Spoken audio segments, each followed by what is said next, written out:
Good morning students. आज की हिंदी कक्षा में आपका स्वागत है। आज हम पढ़ेंगे कहानी जामुन का पेड़, जिसके रचयिता हैं कृष्णचंद्र जी। सबसे पहले हम कृष्णचंद्र जी का एक संक्षिप्त जीवन परिचय पढ़ लेते हैं। कथाकार कृष्णचंद्र जी का जन्म सन 1914 में पंजाब के वजीराबाद गांव जिला गुजरा कलां में हुआ था। इनकी प्राथमिक शिक्षा पुंछ जम्मू कश्मीर में हुई थी। उच्च शिक्षा के लिए ये सन 1930 में लाहौर आ गए और फॉरमैन क्रिश्चियन कॉलेज में इन्होंने प्रवेश लिया। सन 1934 में पंजाब विश्वविद्यालय से अंग्रेजी विषय में एमए किया। इसके बाद इनका जुड़ाव फिल्म जगत से हो गया और अंतिम समय तक वे मुंबई में ही रहे। कृष्णचंद्र जी की प्रमुख रचनाएं हैं एक गिरजा, एक खंदक, यूकेलिप्टस की डाली जो इनका कहानी संग्रह है, शिकस्त, जरगांव की रानी, सड़क वापस जाती है, आसमान रोशन है, एक गधे की आत्मकथा, अन्नदाता, हम वहशी हैं, जब खेत जागे, 52 पत्ते, एक वायलन, समंदर के किनारे, कागज की नाव तथा मेरी यादों के किनारे जो उनका उपन्यास है। कृष्णचंद्र जी को साहित्य अकादमी पुरस्कार से भी सम्मानित किया गया था। वर्ष 1977 में इनका निधन हो गया था। तो आइए अब हम पढ़ते हैं कहानी जामुन का पेड़। जामुन का पेड़ कृष्णचंद्र जी की एक प्रसिद्ध हास्य व्यंग कथा है। हास्य व्यंग के लिए चीज़ों को अनुपात से ज़्यादा फैला फुलाकर दिखाने की परिपाटी पुरानी है। यह कहानी भी उसका अनुपालन करती है। प्रस्तुत पाठ में हंसते हंसते ही हमारे भीतर इस बात की समझ पैदा होती है कि कार्यालयी तौर तरीकों में पाया जाने वाला विस्तार कितना निरर्थक और पदानुक्रम कितना हास्यपद है। बात यहीं तक नहीं रहती, इस व्यवस्था के संवेदन शून्य और अमानवीय होने का पक्ष भी हमारे सामने आता है। तो चलिए अब हम पढ़ते हैं पाठ कहानी जामुन का पेड़। लेखक ने इस कहानी का प्रारंभ रात के समय आंधी चलने से सचिवालय के पार्क में खड़ा जामुन का पेड़ गिर जाने से उत्पन्न समस्या या घटनाक्रम से किया है। रात के समय आंधी चलने से जामुन का पेड़ गिर जाता है। सुबह माली ने देखा कि उसके नीचे एक आदमी दबा हुआ है। माली दौड़ा दौड़ा चपरासी के पास गया, चपरासी दौड़ा दौड़ा क्लर्क के पास गया और क्लर्क दौड़ते हुए सुपरिटेंडेंट के पास गया और सुपरिटेंडेंट यह सब देखने के लिए बाहर लॉन में आता है।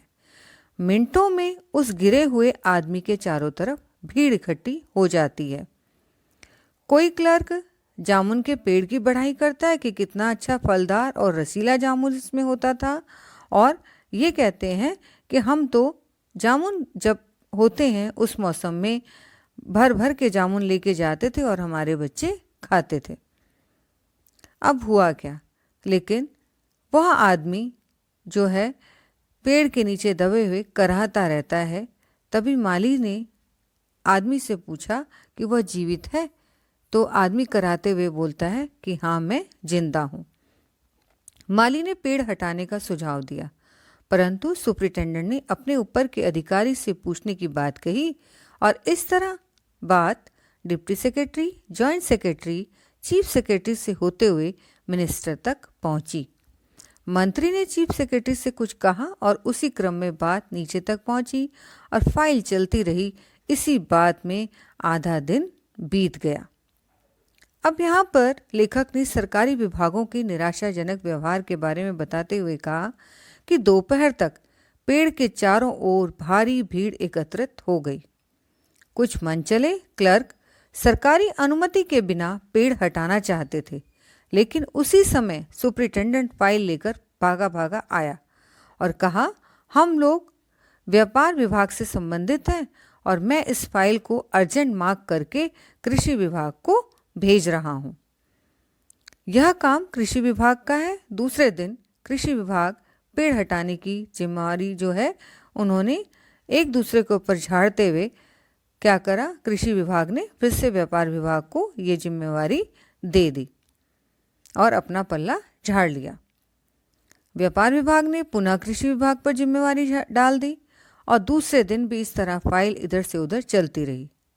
शाम को इस मामले को हॉर्टिकल्चर विभाग के पास भेजने का फैसला किया गया, क्योंकि पेड़ जो था वो फलदार था और एग्रीकल्चर डिपार्टमेंट ही अनाज और खेतीबाड़ी के मामलों में फैसला करने का हकदार होता है। और इस तरीके से फाइल अब एक दूसरे डिपार्टमेंट के पास चली गई। अब हुआ क्या कि चारों तरफ पुलिस का पहरा था, मगर एक पुलिस कांस्टेबल को दया आ गई। उसने माली को कहा कि इस दबे हुए आदमी को खाना खिला दिया जाए। रात में माली ने दबे आदमी को दाल भात खिलाया, जबकि उसके चारों तरफ पुलिस का अच्छा भला पहरा था। माली ने आदमी को कहा, तुम्हारी फाइल चल रही है, उम्मीद है कल तक फैसला हो जाएगा। और दबा हुआ आदमी कुछ बोला नहीं। माली ने पेड़ के तने को ध्यान से देखकर कहा, अच्छा हुआ कि तना तुम्हारे कूल्हे पर गिरा, और अगर तुम्हारे कमर पर गिरता तो तुम्हारी रीढ़ की हड्डी जो है वो टूट जाती। दबा हुआ आदमी फिर भी कुछ नहीं बोला। माली ने उसके परिवार के बारे में पूछा तो उसने सिर्फ इतना बताया कि वो लावारिस है, और माली ने इस बात का खेद प्रकट किया और वहां से हट गया। अब बात तीसरे दिन तक पहुंची। तीसरे दिन हॉर्टिकल्चर विभाग से जवाब आया कि आजकल हम तो पेड़ लगाओ योजना चला रहे हैं, और ऐसे में अगर हम इस पेड़ को काटेंगे तो हमारी स्कीम तो पेड़ लगाओ जोर शोर से चल रही है, अतः जामुन के पेड़ को काटने की इजाज़त नहीं दी जा सकती। हॉर्टिकल्चर विभाग द्वारा पेड़ काटने से मना करने पर वहां खड़े लोग पेड़ को बचाने के लिए अपने अपने सुझाव देने लगे, और इस पर एक मनचले ने कहा, अगर पेड़ काटा नहीं जा सकता तो ये आदमी को काट कर निकाल लिया जाए। और उसने इशारे से कहा कि अगर इस आदमी को ठीक बीच से यानी धड़ से काटा जाए, आधा आदमी इधर से निकल जाएगा और आधा इधर से निकल जाएगा। और आदमी बेचारा खेद प्रकट करते हुए कहता है कि इस तरह तो मैं मर जाऊंगा। क्लर्क कहता, हाँ ये बात भी ठीक है, ये सही कह रहा है। अब हुआ क्या कि आदमी को जब काटने की युक्ति दी गई तो ये कहा गया कि अगर हम इसे काटेंगे तो प्लास्टिक सर्जरी से जोड़ा जा सकता है, और अब तो हमारा साइंस इतना डेवलप हो चुका है, इतनी ग्रोथ कर चुका है कि ये चीज़ संभव है। इस बात पर फाइल मेडिकल विभाग को भेज दी गई। अब एक और डिपार्टमेंट जो है इसमें जुड़ गया। वहाँ से रिपोर्ट आई। सारी जांच पड़ताल के बाद पता चला कि प्लास्टिक सर्जरी तो हो सकती है, ऑपरेशन भी सफल हो जाएगा, किंतु इस सारी व्यवस्था के बीच में आदमी मर जाएगा। अतः प्लास्टिक सर्जरी का फैसला भी रद्द कर दिया गया। दबा हुआ व्यक्ति रात भर ऐसे ही पड़ा, कराता रहा। रात को माली ने उस आदमी के मुंह में खिचड़ी डालते हुए उससे बताया कि तुम्हारा मामला जो है ऊपर तक चला गया है। सुना है कल मीटिंग होगी, सेक्रेटेरिएट के सभी सेक्रेटरी यहाँ पर होंगे और वहाँ केस को सुलझाने की संभावना है।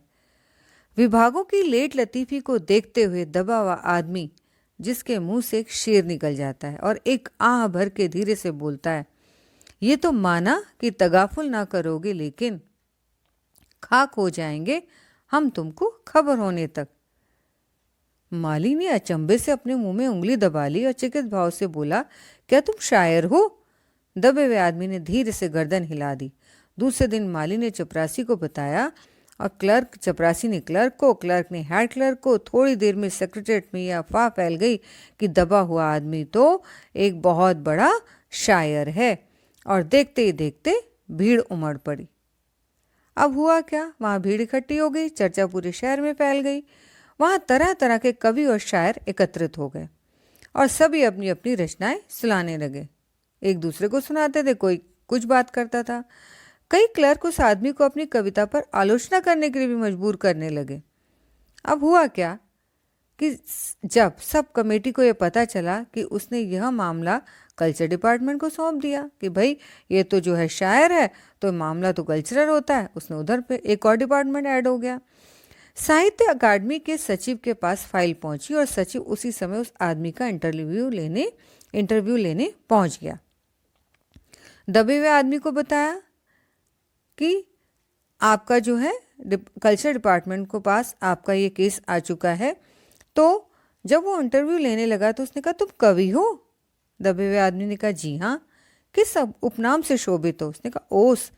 अरे, क्या तुम वही ओस हो जिसका गद्य संग्रह ओस के फूल के नाम से अभी प्रकाशित हुआ है? तो उसने कहा, हाँ। तो उसने पूछा कि क्या तुम हमारी एकेडमी के मेंबर हो? दबे हुए आदमी ने कहा, नहीं। और क्लर्क, बड़ा सेक्रेटरी जो है, बड़ी जोर से चीखा, इतना बड़ा कवि, ओस के फूल का लेखक, और हमारी एकेडमी का मेंबर नहीं है। उफ, कैसी भूल हो गई हमसे। कितना बड़ा कवि कैसी अंधेरी गुमनामी में पड़ा हुआ है। दबा हुआ आदमी कहता है, गुमनामी में नहीं, मैं तो एक पेड़ के नीचे दबा हूं, कृपया मुझे इस पेड़ के नीचे से निकालिए। और वो बार बार उनसे पेड़ के नीचे से निकालने की प्रार्थना करने लगा।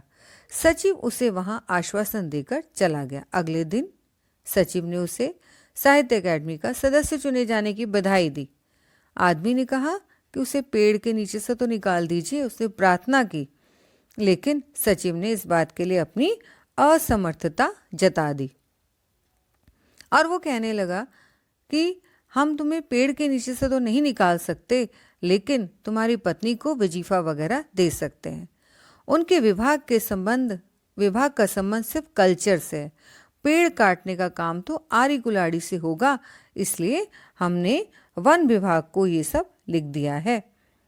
वो बेचारा कर रहा कि हर एक से यही कहता रहा कि मुझे इस पेड़ के नीचे से निकाल दीजिए, मुझे इस पेड़ के नीचे से निकाल दीजिए। अब क्या हुआ, शाम को माली ने उसको आकर बताया कि वन विभाग वाले पेड़ काट देंगे और मैं बहुत खुश हूँ। लेकिन दबे हुए आदमी का स्वास्थ्य जो है जवाब दे रहा था। दूसरे दिन वन विभाग वाले आए आड़ी कुल्हाड़ा लेकर, तो विदेश विभाग से आदेश आ गया और ये कार्य रोक दिया गया, क्योंकि वास्तव में यह पेड़ पिटोनिया राज्य के प्रधानमंत्री ने सचिवालय में 10 साल पहले लगाया था। पेड़ काटने से दोनों राज्यों के संबंध बिगड़ जाएंगे। पिटोनिया सरकार राज्य को बहुत सहायता देती है, अतः दो देशों के संबंधों को मधुर बनाने के लिए एक आदमी का जीवन का बलिदान दिया जा सकता है। तो कहा गया कि कवि को मर जाना चाहिए और दूसरे ने कहा निसंदेह। अब क्या हुआ, अंडर सेक्रेटरी ने सुपरिटेंडेंट को बताया कि आज सवेरे प्रधानमंत्री दौरे से वापस आ गए हैं। आज 4 बजे उनकी जो है विदेश विभाग इस पेड़ की फाइल उनके सामने पेश करेगा। अब वो जो भी फैसला लेंगे वही स्वीकार होगा। शाम को 5 बजे स्वयं सुपरिटेंडेंट कवि की फाइल लेकर उसके पास आए और बोले, सुनते हो? आते ही वह खुशी से फाइल हिलाते हुए जोर से चिल्लाया, प्रधानमंत्री ने इस पेड़ को काटने का हुक्म दे दिया है और घटना की सारी अंतर्राष्ट्रीय जिम्मेवारी अपने सिर ले ली है। कल यह पेड़ काट दिया जाएगा और तुम इस संकट से मुक्त हो जाओगे। लेकिन हुआ क्या, उसने बड़ा खुशी से कहा, सुनते हो, आज तुम्हारी फाइल पूर्ण हो गई।